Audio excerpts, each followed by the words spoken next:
How's it going? Welcome to On Tour with Sport 24, the podcast all about the best sporting cities all around the world. As you can see, though, this episode is a little bit different. We've come to the Italian city of Milan. Here's what's coming up. Maldini staring us in the face there, arguably the greatest defender in history. If you're a football fan, it does not get much better than this. We've made our way pitchside at the San Siro. The way the games are set up, it's more like a kind of world championship, World Cup type environment. And a lot of these sports are going to know the venues like the back of their hand because they compete there year round for certain events. We like to do something called a tourist top 5. Those are 5 little tips, 5 little destinations that, unless you really know the city, you might not know about. And today, we're doing it on location. Pick your legend because, look, Zidane there immediately.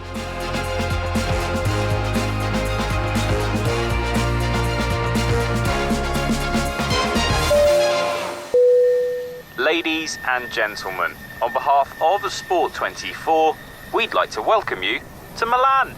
All of that is still to come. However, we start here in this beautiful restaurant in the centre of Milan with the TV presenter Adriano Del Monte. How are you, mate? You good? I'm very well. Benvenuto a Milano. Good to see you. Welcome. This is fantastic. In my head, if someone said to me, picture an Italian restaurant, this is the exact place that I would...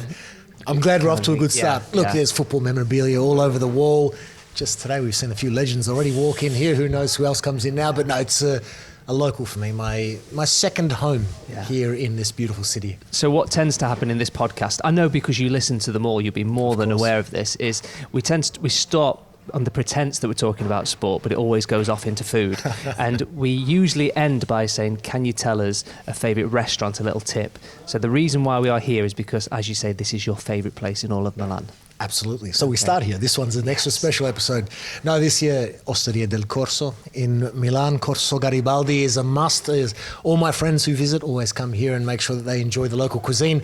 It's a beautiful place because, yes, you get your mix of footballers that come through the door, but that's not why we're here, because they make some of the best food in the city. And if you do come to the city, the codoletta, the schnitzel, let's say, is the absolute must-try dish here with the risotto alla milanese, which is like a yellow saffron rice. So they're the 2 typical dishes of the city, and I haven't found anywhere in the city that do it better than right here at Osteria del Corso. There are plenty of other different restaurants in Milan, but if you do say Adriano's name when you enter, you get a special VIP table and unlimited wine, all as part of the deal. Is that right? Is that what you said? That is correct. That's that right, is okay. correct. Come for dinner. This is lunch. Come for dinner. Yes. It's even better. Okay, we'll have a look round at some of the football memorabilia, because obviously when you talk about sport and you talk about Milan, football is the first thing that obviously jumps to mind. Absolutely. Well, look here, like Maldini staring us in the face there, arguably the greatest defender in history, and his shirt's on the wall, and he was seated at the table next to us before while we were having lunch. So, no, look, it's what I love about this city, and this place really typifies it, is there's a beautiful mix between the Italian culture and the respect that comes with it, but also some great people who have done exceptional things, and obviously not only in football but also across multiple industries. So it typifies this city because Milan is a very unique city in Italy, and it's made my adaptation and transition to life here in Italy, the country where I wasn't born in, but where my family are originally from. It's made it super easy. And as I said this is a second home because the owners, a beautiful family of this restaurant, treat me like I'm part of their family. And they really do. Do you know when people say that and you think, do they really? They really do. As soon as he walked in, he's got his own little special bowl of fruit. It was amazing. I've never seen anything like it. It took me 45 minutes to eventually make your table, just going through the pleasantries. But no, look, wonderful people, and that's why I'm always happy to bring those closest to me here to this place, because it's a great way to start your Milan experience. As I say, we'll look at that football memorabilia in a moment, but let's talk about football. I appreciate there'll be a lot of people that listen to this all over the world, and football might not be their first sport, but you would definitely argue that in Milan it is their first sport. Absolutely, and right across the country, of course. Look, Milan and Inter, 2 of the world's most famous football clubs. The fact that they are here in this city, it really sets the tone and theme for everything you hear. All discussions very Milan-centric, Milan-Inter, especially when the derby is on. If you've been to the Duomo, the famous cathedral here in the heart of the city, you will see at the top of the Duomo there is the gold statue, the Madonnina, which is the Madonnina is the mother of Jesus, and it sits above the Duomo. And when there is the Milan-Inter derby, they actually play the Derby della Madonnina. So they're playing to call this city theirs. And it's a beautiful rivalry. And as I said, it really sets the theme for everything that goes on in this city. And there's nothing more special, no more special time than being in this city when there is a derby, because it's a very unique experience. And I was very fortunate a while back to enjoy the derby in the semi-final of the Champions League here, and that was unlike any experience I've ever endured. It was 2 legs within 6 days. Really remarkable thing to experience in this famous city. So yeah, football is at the center of it all. I've made some of the closest friends of my life through it, thanks to this city and thanks to their love and passion for it as well. So 2 big clubs in Milan, Internazionale, known as Inter, and AC Milan, known as Milan. Is there how do you decide which club that you support? Is there like a tradition? Does it go back centuries? How does it all start? Look, it goes back to Milan being founded first back in 1899. Back then, I've done my research on this, back then Milan were the working class club. They were the club of the city. Internazionale were founded a little less than a decade later, 1908, and they basically were a breakaway from Milan and a coming together of a range of other clubs who wanted to integrate foreigners into their team, and hence the name Internazionale. At that time, there were reasons to support those clubs. I think nowadays where we're at, football is ingrained into the cultures and traditions of families that where you're born is who you support and what you're stuck with for life. I think where you do see selection come is in the south of Italy. My family come from the south of Italy in Sicily. And, well, unfortunately, in this day and age, no Sicilian club in Serie A. We did have 3 when I was a teenager, about 15, 20 years ago. So it was a different time then. But for these clubs in the south, they tend to support their local team, but then they often pick one of Inter, Milan, or a Juventus. So the northern clubs who have enjoyed such success. So, look, it's a hot topic because they do fuel so many conversations, and there is a lot of respect, but a lot of fun hatred between Inter and Milan fans in the city and across the country. But certainly 2 of the most supported clubs in the country and across the world. Just to be clear, this podcast isn't all about football. We know that Milan is very popular for lots of different sports, but we will come on to those a little bit later on. But you can't start a podcast about Milan, especially a sporting one, and not talk about those 2 teams. So Inter, black and blue, Milan, red and black.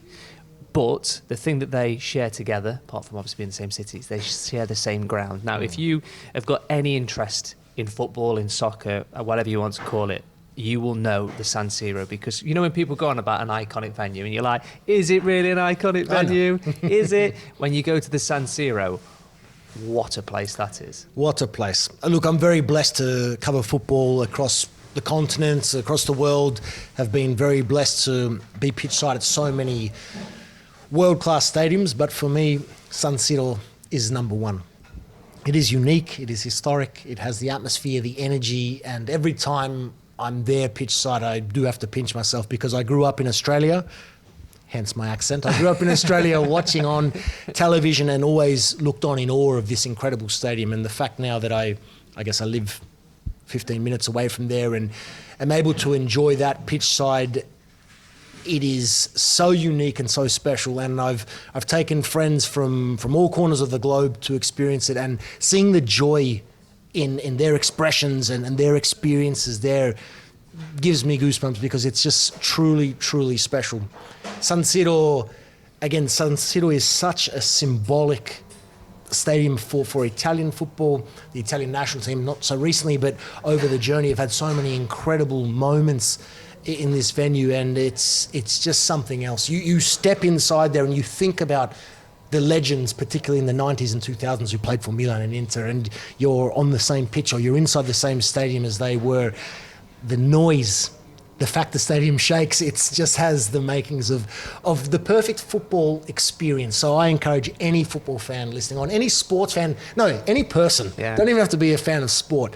This is a once-in-a-lifetime experience, and I would highly recommend it. I love the fact that you can get the full Adriano Del Monte experience by coming here and then going to the San Siro. I like to think that there's like a certain selection of your friends that go, oh, we're going to go see Adriano, we're going to get the full tour. You're like the person to do it with. Yeah, I've become sort of Yeah, Mr. Milan. Yeah, Mr. Milan. It's part of my tour. I'm a part-time TV presenter, full-time tour guide, so it's definitely part of the tour. I'm here all week, try the fish, that kind of level. Exactly. It's good. So there will be people obviously listening to this podcast that are looking for inspiration of places to go all around the world, and you can listen to all the different podcasts that we've got. This Melbourne, this Sydney, this Good Las city, Vegas. Melbourne. Fantastic, as I'm sure you're aware. So there's loads of different places, but what makes Milan special, I think, personally, you know obviously a lot more than I do, but my experience is going around Italy, watching different football teams. And for me, the San Siro, what makes it special is when you come out of the subway and you just see it in the distance, and if you've got any kind of interest in football, that is such an iconic shot. It's just everything about it is special. The question that I always get asked is how easy to get tickets. You'll know a lot better than me, but I've, in my experience, never seemed to have any problems. Yeah, Milan and Inter have made it very easy in recent years. Look, I think that the topic of purchasing or acquiring football tickets globally is difficult. The amount of requests I get for tickets, that's going to become my next job, because it is crazy. However, Milan and Inter have actually made it quite simple through their website for foreign fans, for visiting fans. And it's actually not too difficult. It's basically sign up for a free account and select through the option that states you're not an Italian local. It's actually quite easy. So as a result, they've been able to engage with and attract foreign fans because they make a simple process simple. Not the case across the board in Italy, unfortunately, but yeah, for Milan and Inter, no problems whatsoever in terms of doing that. It's literally just club website, sign up, buy, enjoy, and have that once in a lifetime experience. You tell me another podcast that gives you that level of granular detail about buying your tickets, and I'll tell you you're a fibber.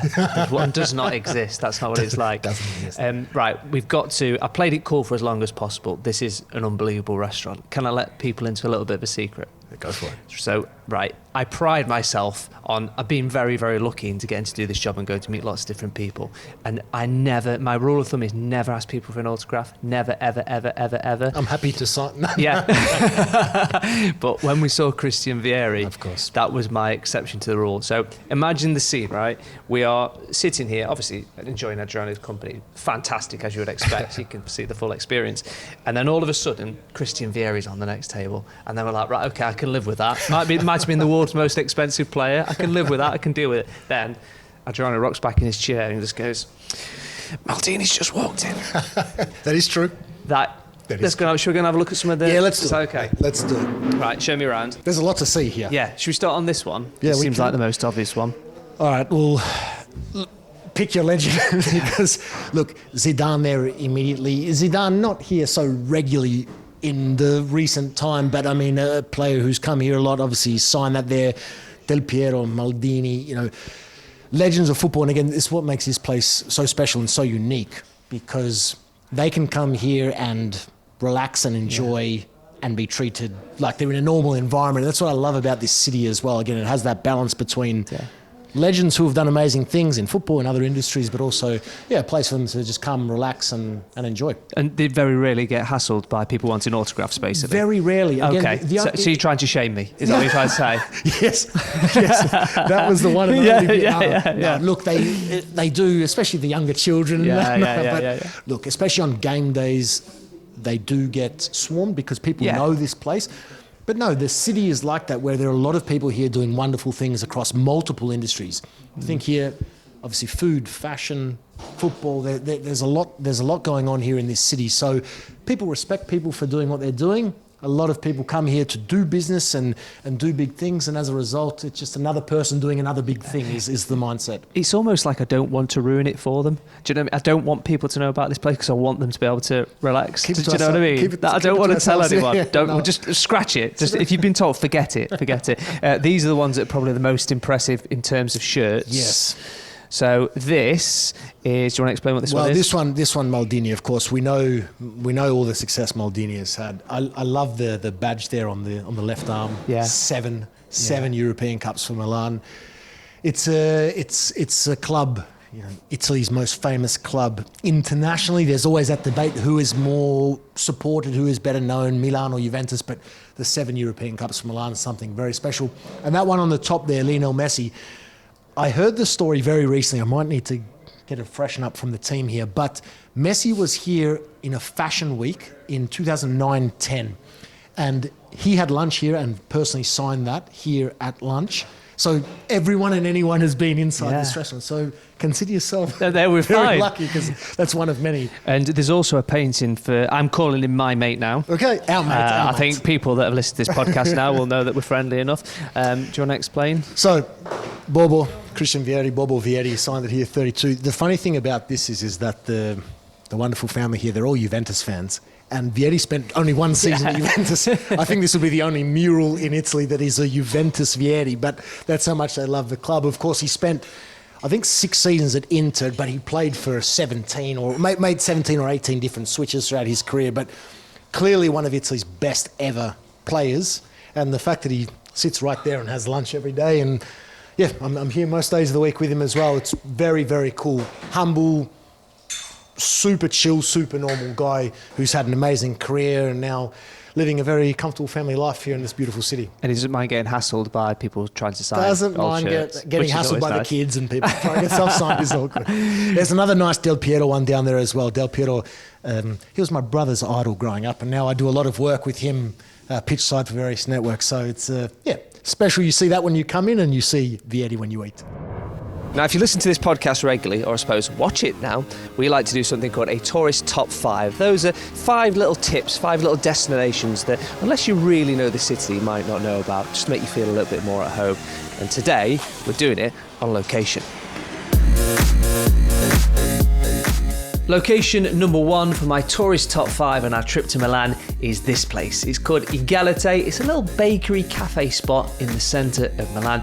This place is famous for its croissants. Just thinking about them now makes me all giddy. Size of my head. Some of them were, and the crunchiness. Mwah! Coffee as well here is fantastic. The location is perfect if you like your shopping. The street next to it is next level. Location number 2 is something that is going to help you in the long run. Let me explain. This is called the turning circle in the Galleria in Milan. Apparently, if you spin around 3 times, it's meant to bring you good luck. The Galleria itself is just beautiful, so make sure you give it a go when you visit. Location number 3 is a little tip that is going to be perfect for you if you're after that beautiful picture for social media. Let's face it, if you're in Milan, you're going to go and see the Duomo, but this is somewhere that you wouldn't expect to get the ideal view. There's a shopping centre right next to the Duomo, and the tip is there's a restaurant on the top of that shopping centre. It's called Rinascente. If you go up in the lift when you go into the shopping centre, you will get an amazing view of Milan, and everyone is going to ask you how you got that picture. But you'll know, Sport 24 told you. Obviously, you can go to the top of the Duomo, do all the tours and all that kind of stuff, and it's mint, but this is ideal if you're after a picture of the Duomo. Location number 4 is somewhere that I surprise people with, even locals who live in Milan. I would say it's probably the best place to go to for a quick and easy meal when you're in the city. It's called Il Panio. It's a traditional sandwich shop. It's about 10 minutes walk away from the Duomo, but it's worth that little walk. And what makes this place so special is the combinations. The sandwiches are out of this world, and the prices for someone who likes a bargain like I do, you know that by now, are fantastic. If you go, make sure you tell them that Sport 24 sent you. Location number 5, if you come to Italy and you don't try a tiramisu, did you even go at all? And if you want one of the best, Spun is the place you need to visit. It's a little shop that is dedicated to the dessert. Now, I could tell you all about the fluffiness of the layers, how creamy it all was, and just it was like a party in my mouth, but I get way too carried away, and we're not here to talk about tiramisu for the rest of the podcast, just not the vibe we're trying to create. Spun is the place that you need to add to your list when you go to Milan. Thank me later.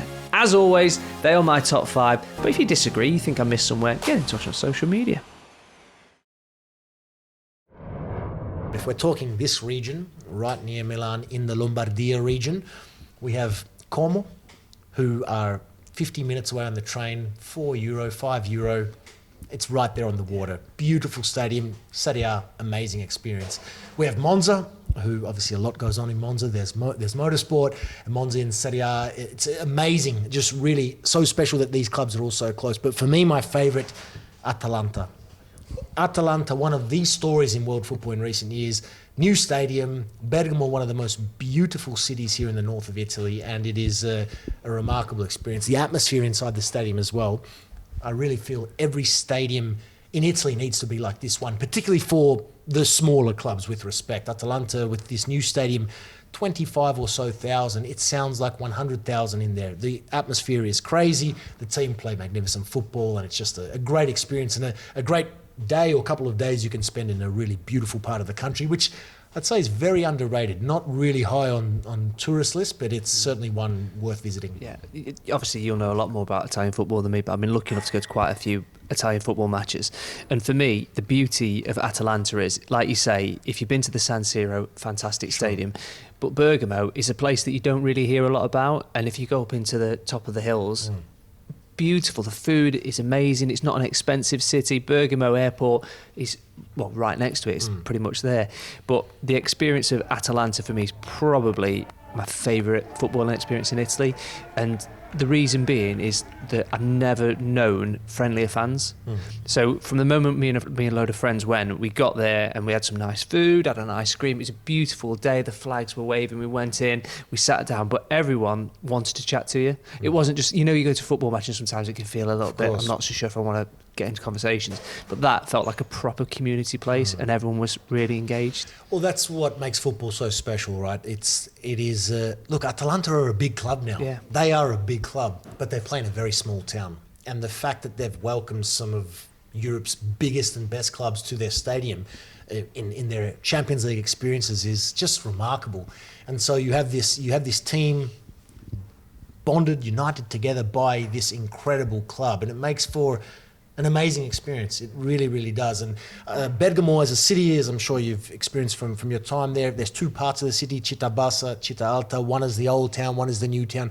The cuisine, the delicacies of each town, it's what makes Italy so unique, because it's a small country in terms of its size, its land mass, but in terms of its diversity and what it offers, the specialties in each region, it doesn't get too much better than in Bergamo. And when you've got football like that as well, it's the perfect package. I want to talk about F1, I want to talk about tennis, but we've got time to talk about that. I want to talk about what it's like to live in Milan as a city, because obviously this is a sporting podcast, it's all about the sporting experience.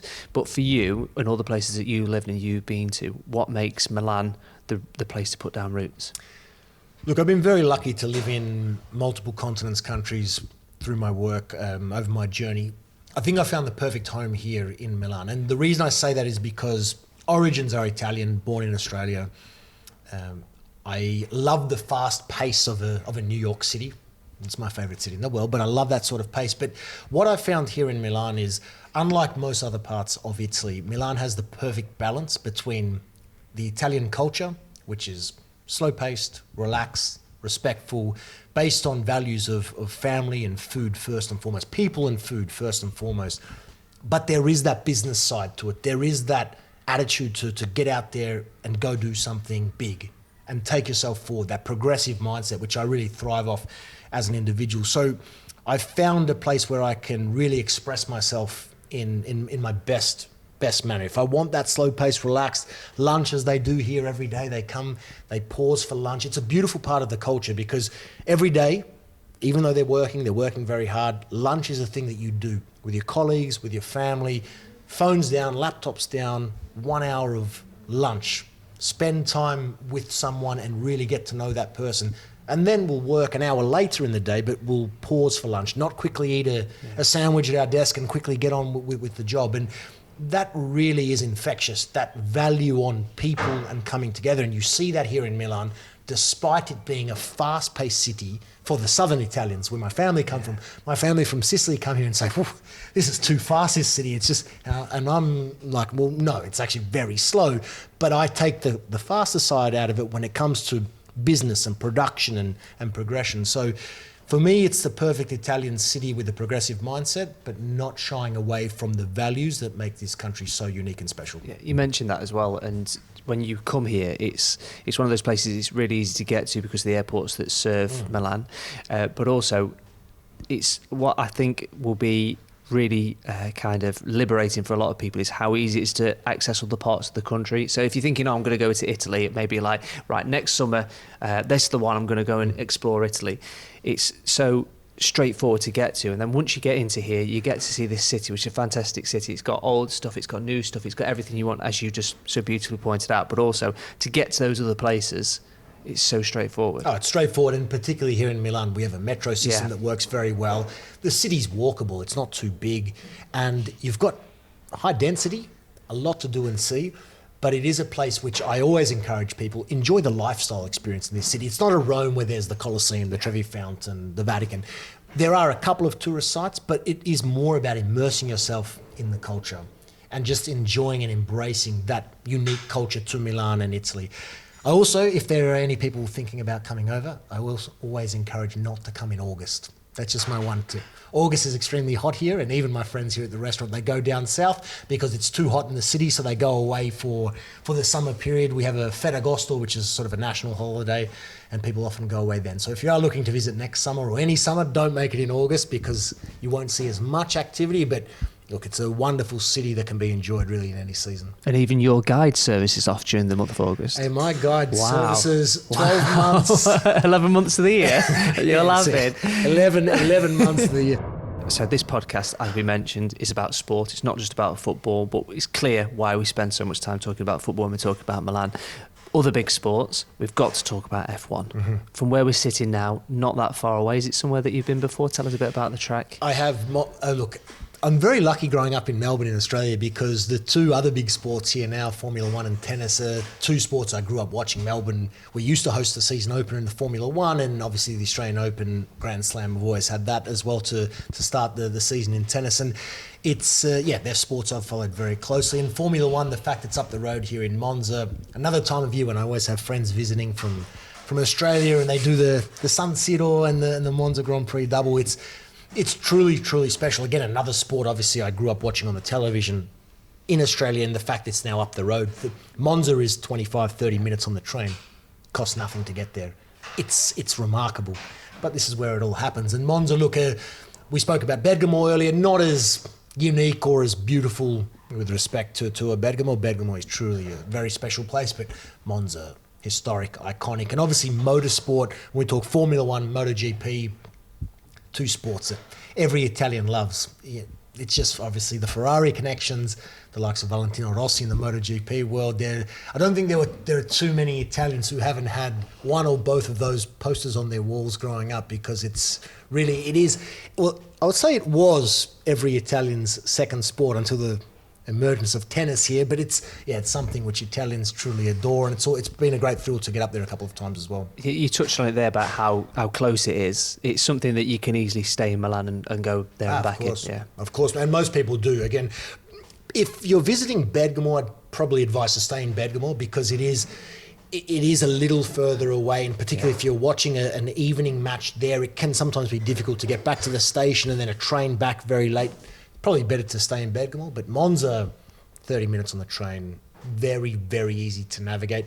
Trainline is the app that you should use if you need a hand with the I tell you what, you're going to have to open another little window on your search bar while you're listening to this, and then just write down all your tips for this one. I told you, I'm already a certified tour guide, so you really are. I've already got these. You really are. Information. And F1 fans will know that obviously it's a very big and important track for people like Lewis Hamilton, Michael Schumacher, winning on that track many times. Of course. Again, so for me personally, the fact that, yes, San Siro is my backyard, but then another historic destination for sport where some of the greats all time in sport have done their very best work. It's very special, and I certainly don't take that for granted. I'm a strong believer in, live for the moment, embrace the moment, appreciate what you have. So every time I've gone there, I haven't worked there. I have worked in MotoGP before, but not F1. But every time I've gone there and you're watching a race in a particular year, but I always do think back, and I do this at San Siro as well, I always do think back to what has come before, and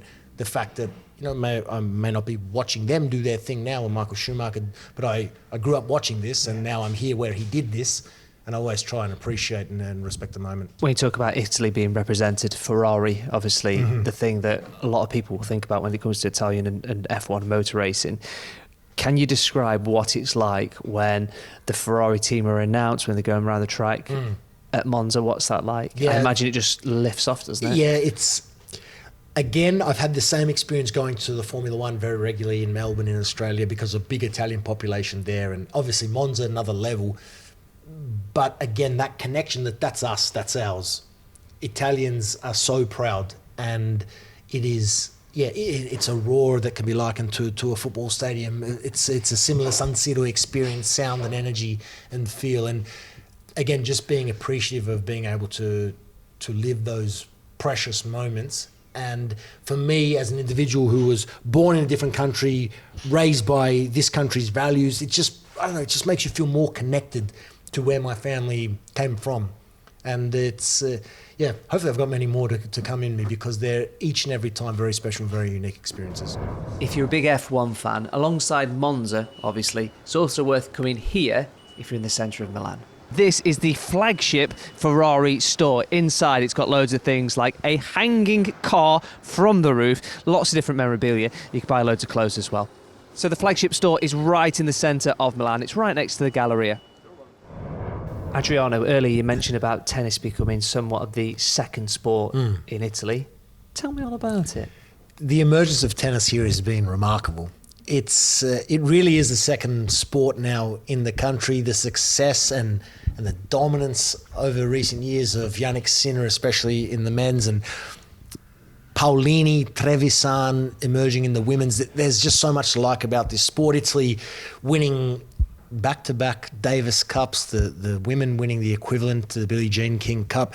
Italy on top of the tennis world. It's crazy because it's a sport that has been heavily invested in, so it's not too surprising in terms of the fact that there has been growth and progression. But the fact that Italy have gone to this level to compete with the very best in the world across all levels, doubles as well. There's been success in the men's and women's doubles. It's a remarkable story. And Italians up until very recently had no idea about tennis. Tennis is the other sport I cover. I mainly cover Grand Slams in tennis and do love tennis. Again, having grown up in Australia and followed the Australian Open so regularly, but to see the love, particularly for Sinner, who has emerged and taken his game and the men's game to a new level, it's been absolutely remarkable to witness. Is it one of those things where people acknowledge it goes on and they're happy for it, but then the second they start getting some success, it's one of those things where people go, oh yeah, I can get into this sport now if we're going to be all right at it? Look, definitely. When you have a country that's so dominated by football and all the success that Italian clubs and Italian national teams have enjoyed over the journey, it's hard to find a way in as a secondary sport. At youth levels, there are Italians emerging very, very quickly because they have invested a lot of time and finances into this market to ensure that there's rapid growth and production of these young talents. On the subject of things that are only going to get bigger, we need to talk about 2026 in February of that year. There will be the Winter Olympics, Milan Cortina. I understand it's being called MyCon. Have you heard about this? I've seen that. I've seen that. Just a little bit of a tip. See, more tips on this podcast. How is Milan preparing for it? Because it's going to be a unique Winter Olympics in the fact that obviously Milan is going to see a lot of the indoor events, and then Cortina, which are the hills, the mountains, that's going to see a lot more of the ski style events. Cortina is a very, very small town. So yeah, obviously we're going to see a lot of activity here. It's pretty cool. I'm looking forward to it. It's coming very quickly, but the fact that there'll be an Olympic Games here, the world's eyes will be on this city, is going to be pretty special. That's a pretty unique experience.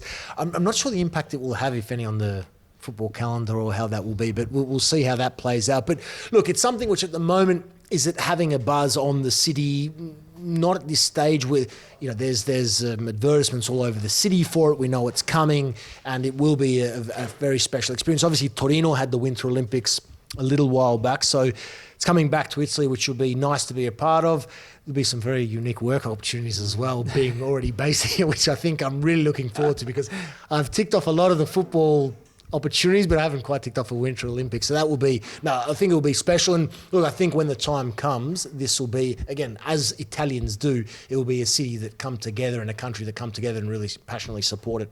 I was unaware of, just until I saw it firsthand, just how passionate Italian people are about winter sports, because it's one of those things where if you are from a country where they kind of really emphasise the Summer Olympics, that's the be all and end all. But then when you go to the countries that are all about the Winter Olympics, it's a completely different world, isn't it? Absolutely, especially here in the north where we are near the Alps, and there's a lot of that goes on again across the country. Is it something which dominates headlines when it's not?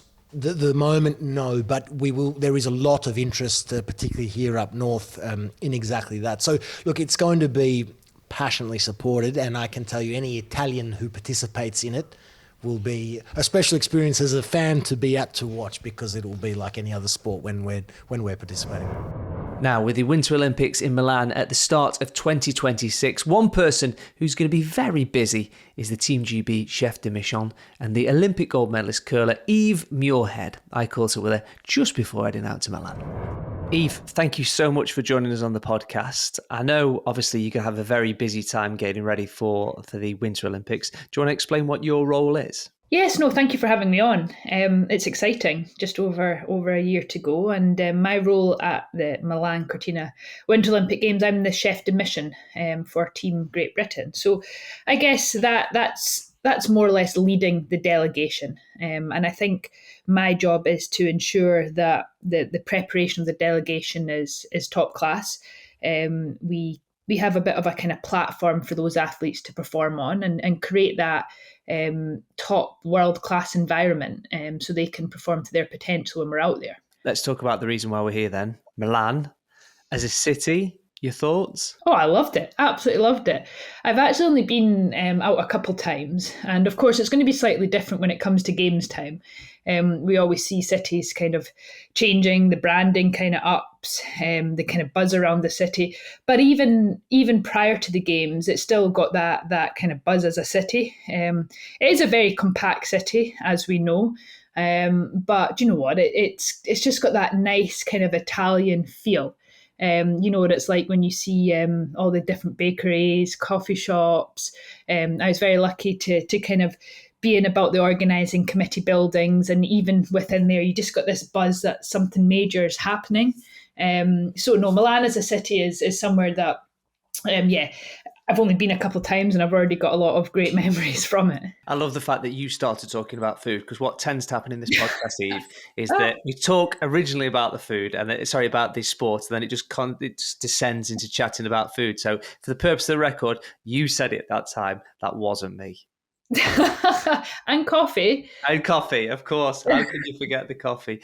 When we talk about the games itself, then this is going to be the most widespread one, because I suppose the point of where the centre of Milan, where it isn't going to be out in Cortina, there's a fair old distance between them, isn't there? Yeah, it's a big distance, and like for us as an organisation, the British Olympic Association, that's going to be one of our challenges, is the widespread games, and it's a new Olympic model. It's something that's not been done before, especially having kind of two main cities hosting. And we want to make sure and connect our team. And that's one thing that Team GB do very, very well, is having that kind of one Team GB ethos amongst the team. But how difficult's that when you've got kind of 5-6 hour drive between cities? It's going to be very difficult to kind of link the team together. So that's something that we're working very closely with just now, is figuring out the best way to do that. I do think that it's going to be a bit of a positive, though, for us. I think the way the games is set up, it's more like a kind of world championship, World Cup type environment. And a lot of these sports are going to know the venues like the back of their hand, because they compete there year round for certain events. And if we can kind of create that same World Cup, World Championship environment, where these athletes are very successful at, hopefully that's going to help them perform at the Winter Olympic Games. But yeah, like, we can't get away from knowing that there is going to be a challenge, the logistical side of it. But I do think we can kind of change that challenge into a very positive part, and just make sure we have the planning down to a T how we're going to make that work.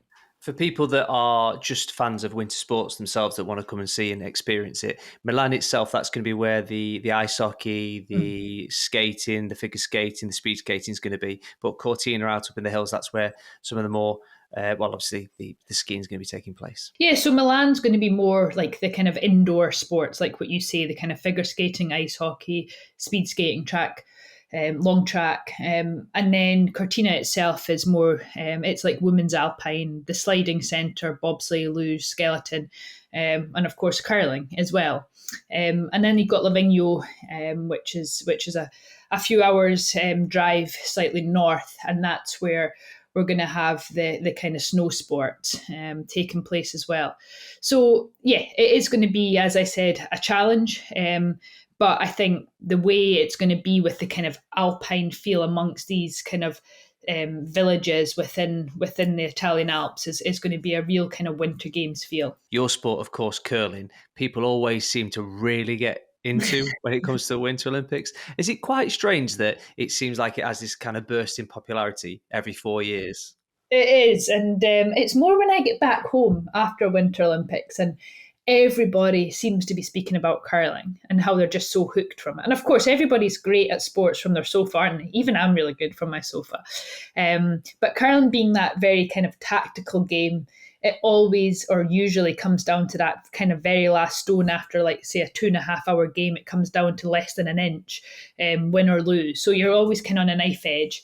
And I think it's great for the sport of curling to get that kind of push during the Winter Olympics.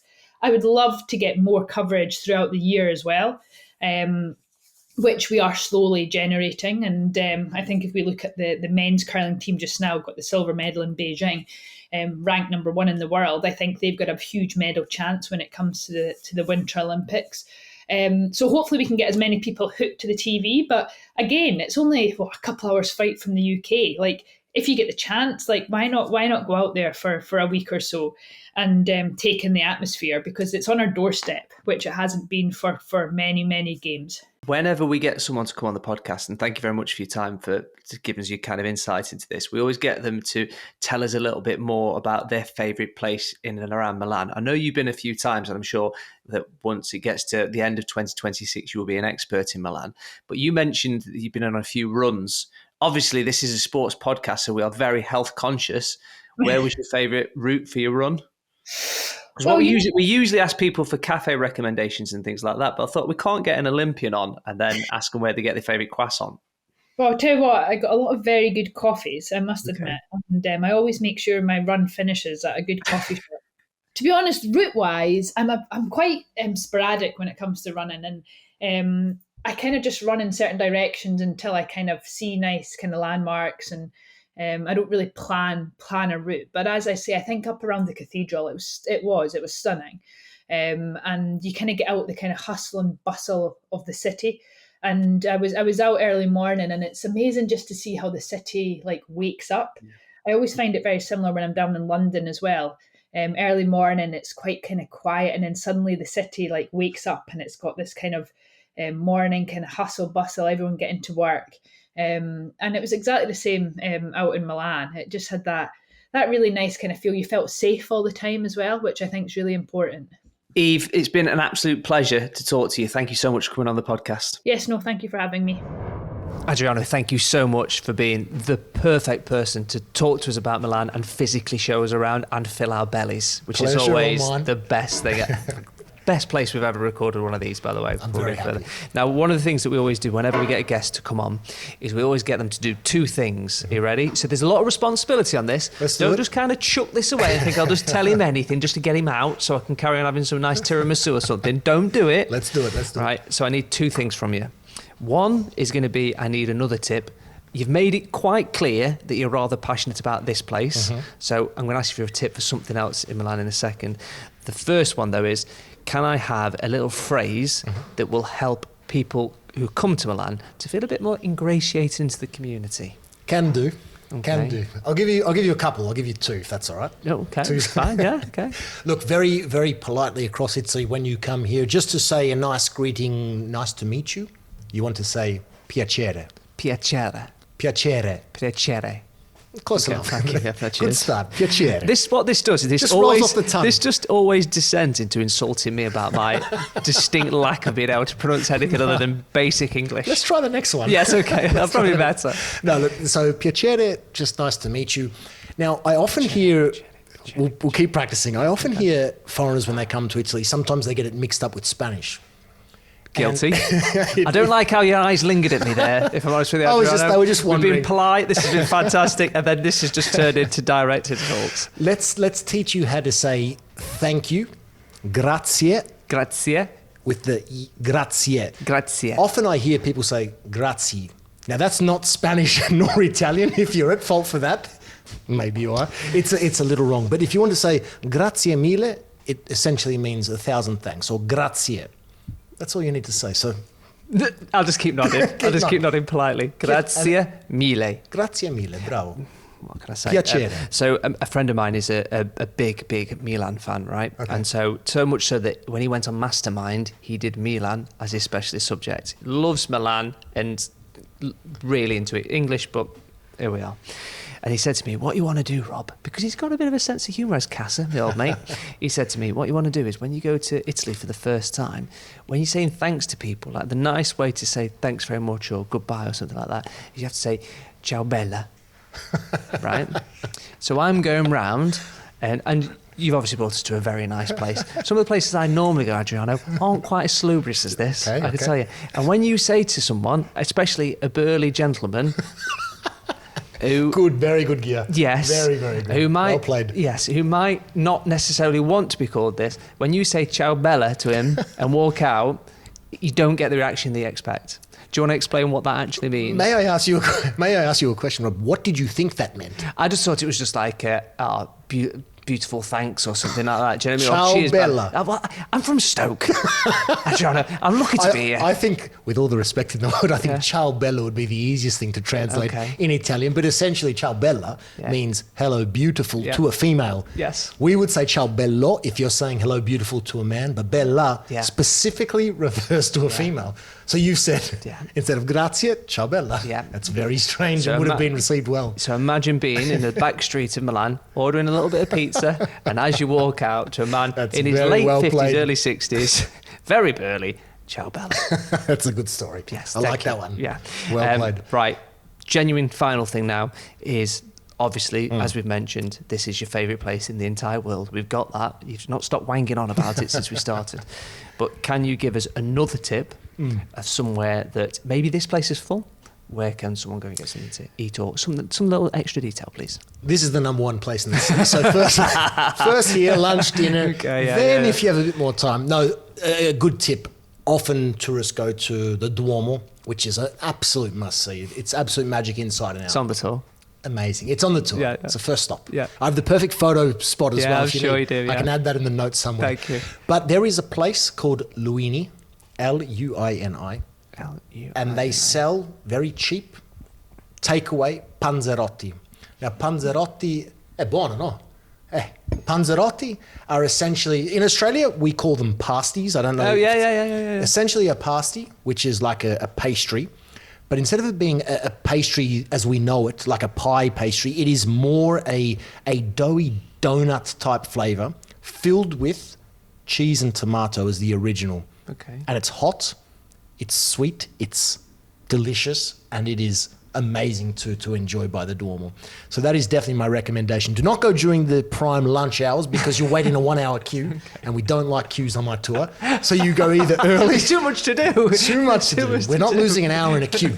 We're skipping it altogether and coming here for lunch. So you either go an hour before lunch or you go an hour after lunch, and that's the best time to do it. But that is definitely a must try near the Duomo. Not even €3 for the classic. Okay, and you're going to have to tell us the place for the photograph now because people are going to have the notes up and typing it all out. Do you want to tell us where the picture for the ideal space for the photo is? I will. So you have to look at the Duomo from the front. Okay. There are stairs. I'm going to explain this. Yes, I know. You're standing in the centre of the piazza looking straight at the Duomo. Yeah. You want to go to about 7 p.m. on the radar on the clock where there are stairs going down to the station, and there is an M signifying the metro sign. You want to stand just in front of that. Okay. You get the metro sign, a lamp, and the Duomo. A big light lamp and this is an magic. example of what that photograph would look like. So this is what you see now. Yes. Is the beautiful, perfect photo I've got that you. you're going to get. That is the one you're going to get. You're putting that in a frame. Wow. Depending on who you're taking there, you are enjoying that one for life. Pick a beautiful sunny day, blue sky, the perfect picture. Not your first rodeo, is it? Not my first rodeo, certainly not my last. Adriano, it's been an absolute pleasure. Thank you so much. It's been brilliant. Piacere. Nice to meet you. Ciao, Bella. After chatting to Adriano about the San Siro, I just couldn't leave Milan, could I, without heading to the stadium myself, because as it turns out, a Champions League match is taking place. And as Adriano alluded to in our chat, it is really straightforward. It's very, very simple to get to the stadium from central Milan. So what you got to do is get yourself a connection that has a line 5, so it's line 5 that you're looking for, or the purple line that runs through it. And then you head to the stop, which is called the Stadio San Siro. So the Stadio San Siro, pretty obvious when you think about it, but prepare yourself for when you arrive out of that metro station, okay? Once you get there, it is one of the most incredible sights walking out when you see the stadium in the distance for the first time. It makes the hairs on the back of your neck stand up. And what I love about Italian football, what makes it really special, is the merchandise stands and the food stalls outside the ground. So make sure you get there a little bit early just so you can have a little wander around these. Yeah, this kind of thing happens at other places, but I'm lucky enough to watch football all over the world, and very few places do it anything like they do near an Italian football ground. Final tip, try and get to your seat as early as possible. What tends to happen in Italian football is quite a few of the locals leave it till quite late to go into the stand, and you could get caught out, so get to your seats early. If you're a football fan, it does not get much better than this. We've made our way pitchside at the San Siro. When you think about the iconic football grounds all around the world, this is up there. This is like a cathedral of football. It's the biggest stadium in Italy. 80,000 people will be packed in here a little bit later on. We're about half an hour before kickoff. You can see Inter Milan for this Champions League match warming up behind me. Over there to our left-hand side in the green seats will be thousands of the most passionate Inter Milan fans ready to cheer on their team. What a night of action this is going to be. As the teams are in the tunnel waiting to come out and for the match to start, it is time for us to take our seats up in the stands. Watching a match at the San Siro is always brilliant, but those Champions League nights have that extra bit of spice, extra bit of je ne sais quoi. The lights come down, the music goes up, and if you're not ready for 90 minutes of football after this, you never will be. Wow, what a first half of football that was. It was unbelievable when Inter actually scored in that match. The fans behind me did not stop singing throughout. Even if you're not a massive fan of football, it's worth coming here to see an Inter game or see a Milan game because the atmosphere is incredible.